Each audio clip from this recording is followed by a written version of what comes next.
தூங்கிட்டீங்களா madam? உங்களை நான் disturb பண்ணிட்டேனா?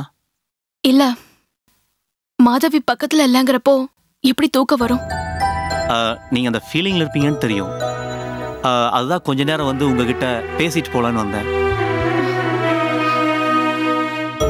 நீங்க தொந்தரவா நினைக்கலன்னா ப்ளீஸ் உள்ள வாங்க. தேங்க்யூ. உட்காருங்க. தேங்க்யூ.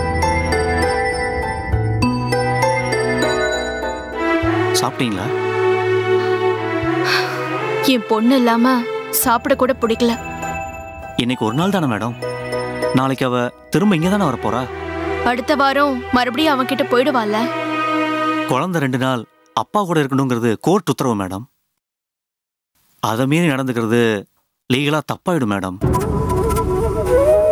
கோர்ட் ஜட்ஜ்மெண்ட் ஒரு பக்கம் இருக்கட்டும், அப்பாவோட அன்பு வேணும்னு மாதவி ஏங்குறா. அவ ஏக்கத்திலேயே ஒரு நியாயம் இருக்குல்ல, அதை நிறைவேற்றி தானே ஆகணும். அது எனக்கு புரியுது. ஆனா 2 நாள்னு இருக்கிறது பின்னாடி நிரந்தரமா போயிடுமோன்னு எனக்கு ரொம்ப கவலையா இருக்கு. அது எப்படி மேடம்? குழந்தையா இருந்ததுல இருந்து மாதவியை நீங்க தானே வளர்த்துருக்கீங்க. அந்த பாசம் எப்படி அவளுக்கு இல்லாம போகும்? அந்த பாசத்தை கூட அவன் விஷமா மாத்திருவான் சார். போறப்ப அவன் என்ன சொல்லிட்டு போனான்னு நீங்க கேட்டீங்கல்ல. மாதவியை என்கிட்ட இருந்து நிரந்தரமா பிரிக்கணுங்கிறது தான் அவன் நோக்கம். அதுக்காக அவன் என்ன வேணாலும் செய்வான். தள்ளி இருக்கிறப்போவே அப்பா அப்பான்னு அவ அப்படி உருகுவான். 2 நாள்னு அவன் கூடவே இருந்தா போதும், எனக்கு அப்பாவே போதும், நீ வேண்டான்னு சொல்லிடுவாளோன்னு பயமா இருக்கு. நீங்க அனாவசியமா பயப்படுறீங்க மேடம். உங்க குழந்தை நிச்சயமா உங்களை விட்டுட்டு போக மாட்டா. நீங்க அந்த பயம் இல்லாம இருக்கணும்னா நீங்களும் ரிஷி சாரும் ஒன்னா வாழ்றதுதான் ஒரே வழி. அதுக்கு சான்ஸே இல்ல சார். சொல்லி வச்ச மாதிரி நீங்க 2 பேரும் ஒரே பதில சொல்றீங்களே. உங்களுக்குள்ள என்ன பிரச்சனை இருந்தாலும் அதை உங்க குழந்தைக்காக அட்ஜஸ்ட் பண்ணிட்டு இருக்க முடியாதா? அவன் குடிகாரனோ இல்ல அடிச்சு உதைக்கிறவனா இருந்தா கூட என்னைக்காவது ஒரு நாள் திருந்திருவான்னு நம்பி வாழலாம். ஆனா துரோகம் பண்றவனோட எப்படி சார் வாழ முடியும்? அதுதான் பிரச்சனையா? அவரு வேற மாதிரி சொன்னாரே. அவன் கிட்டயும் இத பத்தி பேசுனீங்களா? அவன் என்ன சொன்னான்?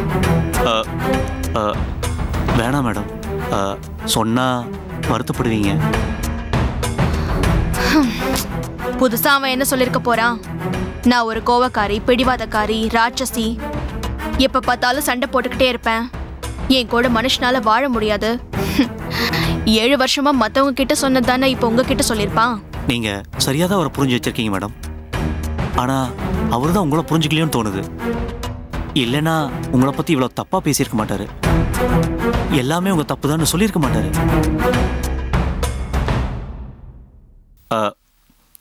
நான் ஒரு ரைட்டருங்கிறதால கொஞ்ச நாள் பழகினாலும் ஒருத்தரோட கேரக்டர் என்னன்னு என்னால் கரெக்டாக ஜட்ஜ் பண்ண முடியும். உங்ககிட்ட பழகின வரைக்கும் சொல்கிறேன், நான் பார்த்து பிரமிக்கிற பெண்கள்ல நீங்களும் ஒரு ஆள். இதை சும்மா உங்களை இம்ப்ரெஸ் பண்ணுறதுக்காகவோ இல்லை முகஸ்துதிக்காகவோ சொல்லலை. I really mean it. புருஷனை இழந்தவங்க தனியா நின்று குழந்தைய வளர்க்குறத நான் பார்த்துருக்கேன். அவங்கெல்லாம் பொதுவாக 40 வயசை கடந்தவங்களா தான் இருப்பாங்க. ஆனால் உங்கள் நிலைமை அப்படி இல்லை. புருஷன் ஒரு பக்கம் உங்களை டார்ச்சர் பண்ணிட்டு இருக்காரு, பொண்ணு உங்களுக்கு ஏற்ற மாதிரி நடந்துக்க மாட்டீங்க. உங்கள் சூழ்நிலையில் வேற யார் இருந்தாலும் இதை விட்டுட்டு எங்கேயாவது ஓடிடலான்னு தான் நினைப்பாங்க.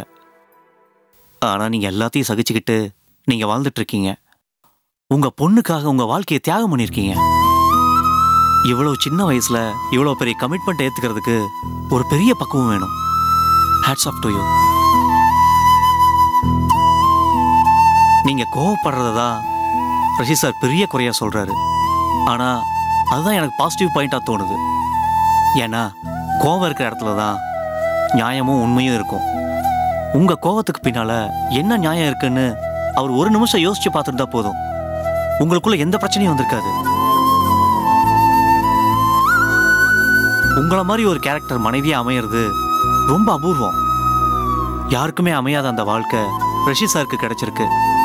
அவர் அதை யூஸ் பண்ணிக்காம உங்க எல்லாருடைய வாழ்க்கையும் கெடுத்துட்டாரு. உங்களை கரெக்டாக புரிஞ்சுக்கிட்டவர் உங்கள் புருஷனாக வந்திருந்தா உங்கள் வாழ்க்கை வேற மாதிரி இருந்திருக்கும். ஒரு தப்பான ஆள் புருஷனாக வந்தால் என்ன ஆகுங்கிறதுக்கு உங்கள் வாழ்க்கை தான் ஒரு உதாரணம். என் அக்கா புருஷன் பொண்ணுன்னு இது வரைக்கும் யாருமே என்ன சரியா புரிஞ்சுக்கிட்டது இல்லை சார். நீங்க ஒருத்தராவது என்ன முழுசா புரிஞ்சுக்கிட்டீங்களே, ரொம்ப தேங்க்ஸ். இதுக்கு போய் தேங்க்ஸ் எல்லாம் சொல்றீங்க? வேதனையில் இருக்கவங்களுக்கு ஆறுதல் வார்த்தையை தவிர வேற என்னத்தை தர முடியும்? Okay sir, thank you. Okay madam, Madhavi நினைச்சிட்டே இருக்காம முடிஞ்ச வரைக்கும் தூங்க பாருங்க. நான் வரேன்.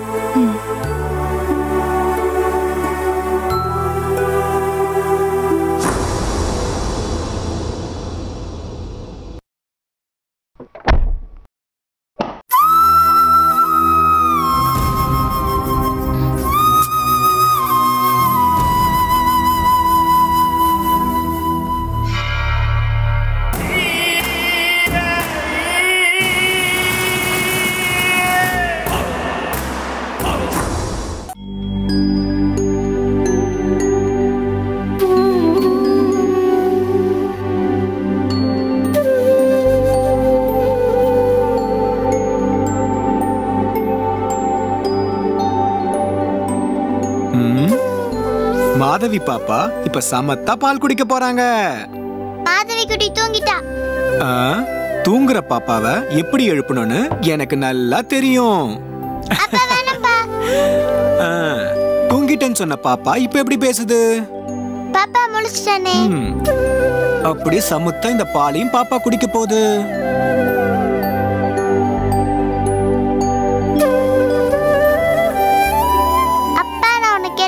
கோச்சிக்க மாட்டியே? கோச்சிக்கிறது, திட்டுறது, எரிஞ்சு விழறது, அழ வைக்கிறது, இது எல்லாமே உன் அம்மா வீட்டுல தான் நடக்கும். என் கூட இருக்கிறப்ப 2 நாளும் சிரிச்சுக்கிட்டு சந்தோஷமா இருக்கணும். அதான் அப்பாவோட ஆசை. தேங்க்ஸ் பா. சரி, நீ ஏதோ கேட்கணும்னு சொன்னியே. நீயும் அம்மாவும் ஏன்பா ஒரே வீட்டுல இருக்க கூடாது?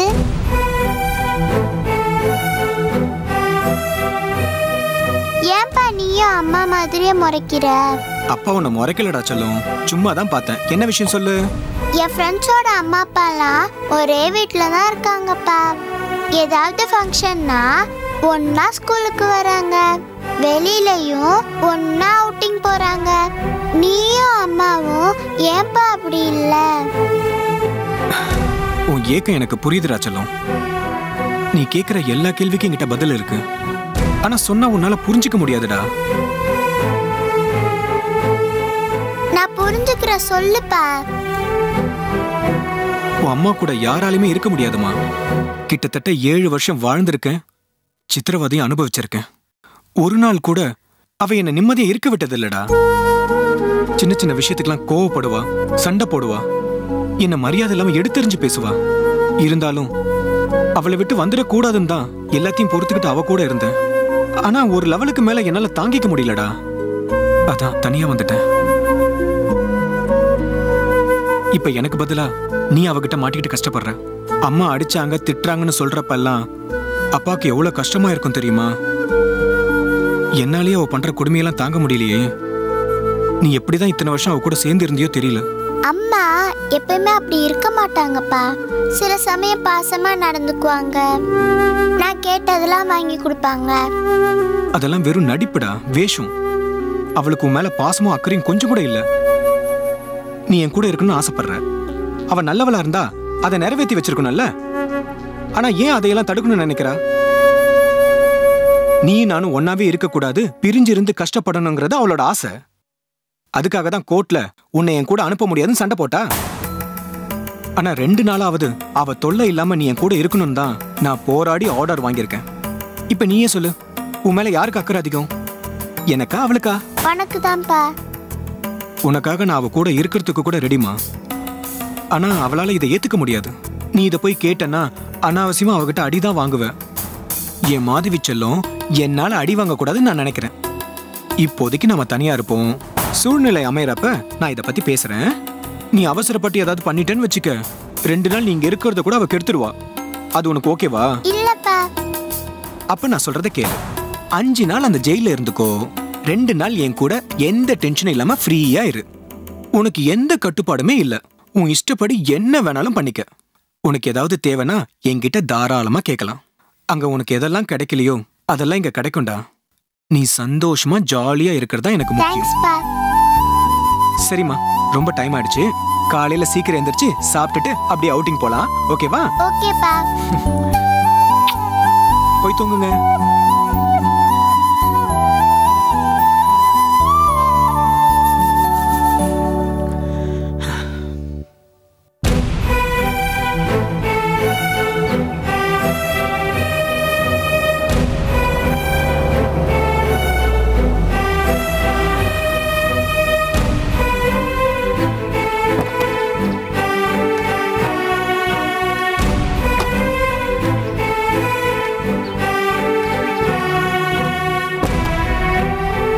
வா வா வா வா வா, பாத்து.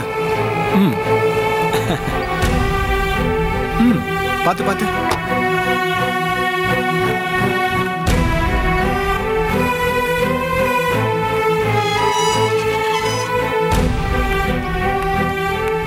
திரும்பவும் நீ எப்பப்பா வருவ?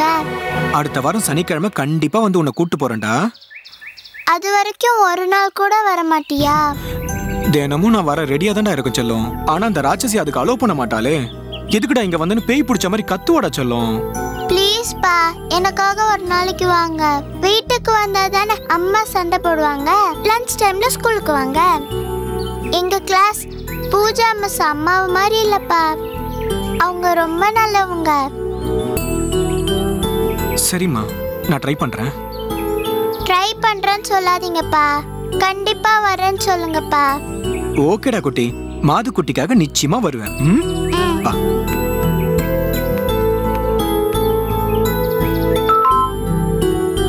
அப்பா வாங்கி கொடுத்த ஸ்நாக்ஸ் எல்லாம் ஒரே நாள்ல காலி பண்ணக்கூடாது. ஒரு நாளைக்கு ஒண்ணு பொறுமையா சாப்பிடணும். ஏடா இவ்வளவு லேட்டா வர? பாப்பாவை சீக்கிரம் கொண்டு வந்து விடணும் தெரியாதா உனக்கு? அத பத்தி நீ பேசாத. 2 நாள்னு கணக்கு பார்த்தாலும் நாளைக்கு ஈவினிங் தான் பாப்பா உங்ககிட்ட ஒப்படைக்கணும். இவ ஸ்கூலுக்கு போது டிஸ்டர்ப் ஆக கூடாதுன்னு இன்னைக்கே கொண்டு வந்து விட்டேன். இந்த தடவை மாதிரி அடுத்த தடவை லேட் ஆச்சு. அப்படிதாண்டா உன் அலைய வைப்பேன். எனக்கு எப்ப தோணுதோ அப்பதான் நான் இவளை ஒப்படைப்பேன். உன்னால என்ன பண்ண முடியும்? கோர்ட்ல என்கிட்ட தோத்து அசிங்கப்பட்டதுக்கு அப்புறம் உனக்கு புத்தி வரலையாடி? பாப்பா முழுசா 2 நாள் என் கூட இருக்கணும்னு கோர்ட்டே உத்தரவு போட்டுடுச்சு. அதை மதிச்சு நடக்கலாம் உன்னை தூக்கி உள்ள வச்சிருவாங்க. அதுக்கப்புறம் நான் ஆசைப்பட்ட மாதிரி பாப்பா ஃபுல்லா என் கூட தான் இருப்பா. ஹேய், இந்த ஜென்மத்துல அது நடக்காது. ஒரு தடவை எப்படியோ என்கிட்ட ஜெயிச்சிட்ட. எல்லா தடவையும் நீ தான் ஜெயிப்பேங்கிறதுக்கு என்ன உத்தரவாதம்? கோர்ட்டுங்கிறது உன் கண்ட்ரோல் இருக்கிற கோட்டையும் இல்ல, ஜட்ஜுங்கிறவரு உன் இஷ்டத்துக்கு ஆடுற ஆளும் இல்ல. ஏதாவது காரணம் சொல்லி 2 நாள் 7 நாளா மாத்துறதுக்கு தானே இப்படி துடிச்சிட்டு இருக்க. அந்த 2 நாளும் உனக்கு இல்லாத மாதிரி நான் பண்றேன். பண்ணி காட்டுறேன்டா. ஏண்டி உனக்கு இந்த குரூர புத்தி? என் கூடவே இருக்குன்னு மாதவி தவிக்கிறாடி. திரும்ப எப்பப்பா வருவீங்கன்னு ஏக்கமா கேக்குறா. நீ என்னையும் இவளையும் பிரிச்சு வைக்கிறது எனக்கு கொடுக்கற தண்டனை இல்ல, இவளுக்கு கொடுக்கற தண்டனை. அந்த சின்ன குழந்தையில தாங்க முடியாதடி. இவளோட சந்தோஷத்துக்காக இந்த விஷயத்துல தயவு செஞ்சு பிரச்சனை பண்ணாம இரு. ஆமாமா, அப்பா பக்கமா இருக்க முடியாது. என்னையும் அப்பாவையும் பிரிச்சிராதம்மா. ஏய், இவன் அப்பா கிடையாது, அயோக்கியம். துஷ்டனை கண்டா தூர விலகுன்னு நான் உனக்கு சொல்லி கொடுத்ததில்ல? இவனும் அந்த மாதிரி ஆள் தான். இவன் கிட்ட இருந்து தள்ளி இருக்கிறது தான் உனக்கு நல்லது. அம்மு, ஒருத்தரை பத்தி ஒருத்தர் தப்பா பேசக்கூடாதுன்னு ஜட்ஜ் சொல்லிருக்காங்க. ரொம்ப யோக்கிய மாதிரி நீ ஒண்ணு பேசாத. என்ன பத்தி நீ இவகிட்ட தப்பு தப்பா பேசிருக்கல, எனக்கு நல்லா தெரியும். இல்லம்மா, அப்பா உன்னை பத்தி எதுவுமே பேசல. ஏய், வாயை மூடிட்டு சும்மா இரு. இவனுக்கே சப்போர்ட் பண்ணிட்டு இருந்த வெச்சு வாங்கிடுவேன். ஏய், உன் கோவத்தெல்லாம் என்கிட்ட காட்டு. குழந்தைகிட்ட இந்த மாதிரி எரிஞ்சு விழுந்துகிட்டு இருந்த நான் பார்த்துட்டு சும்மா இருக்க மாட்டேன்டி. என்னடா பண்ணுவ? உன்னால என்ன பண்ண முடியும்? இவளுக்கு அப்பாங்கிற டியூட்டி கொஞ்ச நேரத்துக்கு முன்னாலே உனக்கு முடிஞ்சு போச்சு. இப்ப இவ ஏன் பொண்ணு. இவளை நான் திட்டுவேன், அடிப்பேன், என்ன வேணாலும் செய்வேன். அதை கேட்கறதுக்கு உனக்கு எந்த ரைட்ஸுமே கிடையாது. ஏண்டி கிடையாது? கூட இருந்தாலும் தள்ளி இருந்தாலும் மாதவி என்னைக்குமே என் பொண்ணுதான். நீ இவளை போட்டு டார்ச்சர் பண்றது இதோட நிறுத்திக்கோ, இல்லன்னா ரொம்ப கஷ்டப்படுவேன். ஏய், இந்த மிரட்டலுக்குலாம் பயப்படுற ஆள் நான் இல்ல.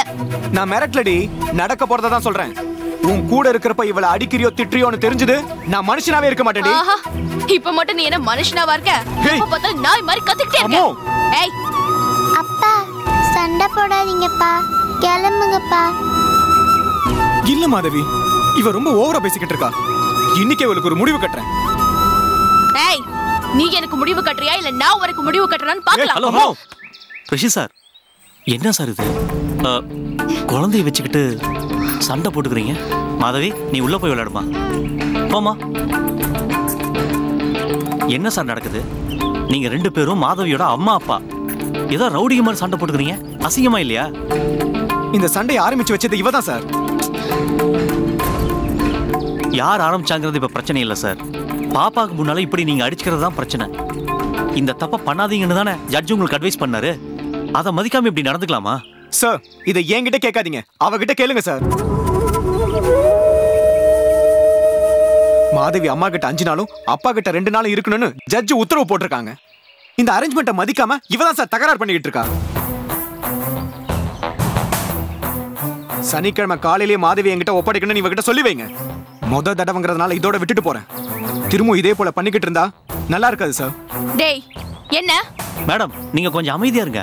பாப்பாவை பத்தி கவலைப்படாம இப்படி மாறி மாறி பேசிட்டே இருந்தீங்கன்னா அவ எதிர்காலமே ஸ்பாயில் ஆயிடும்.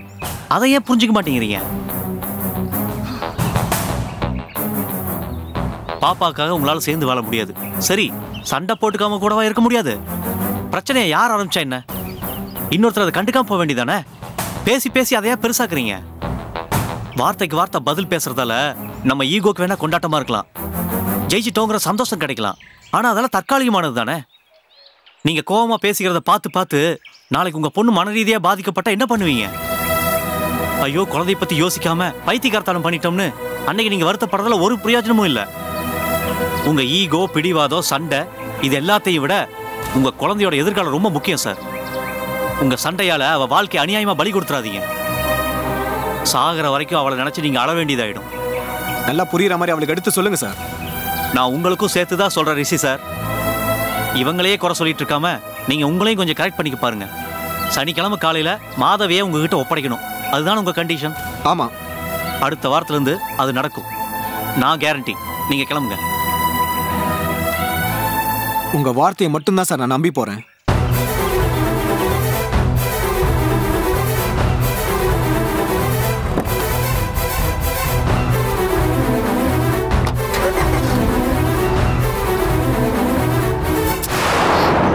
என்ன கேட்காம நீங்க எப்படி சொல்லலாம்? இந்த விஷயத்துல கேரண்டி கொடுக்கிறதுக்கு நீங்க யாரு? மேடம், நான் சொல்றது கொஞ்சம் பொறுமையா கேளுங்க. ஒரு நாள் குழந்தைய பிரிஞ்சிருக்கிறதால எதையும் சாதிக்க போறதில்ல. அதுக்கு பதிலாக அவளை நல்லபடியா அனுப்பி வச்சீங்கன்னா அவளுக்கு உங்க மேல உள்ள அன்பு அதிகமாகும். அம்மா என்னோட ஃபீலிங்ஸை புரிஞ்சுக்கிட்டாங்கன்னு அவ சந்தோஷப்படுவா. ஆனா குழந்தையோட விருப்பத்துக்கு எதிராக நடந்துகிட்டா உங்க மேல அவளுக்கு வெறுப்பு அதிகமாகும்.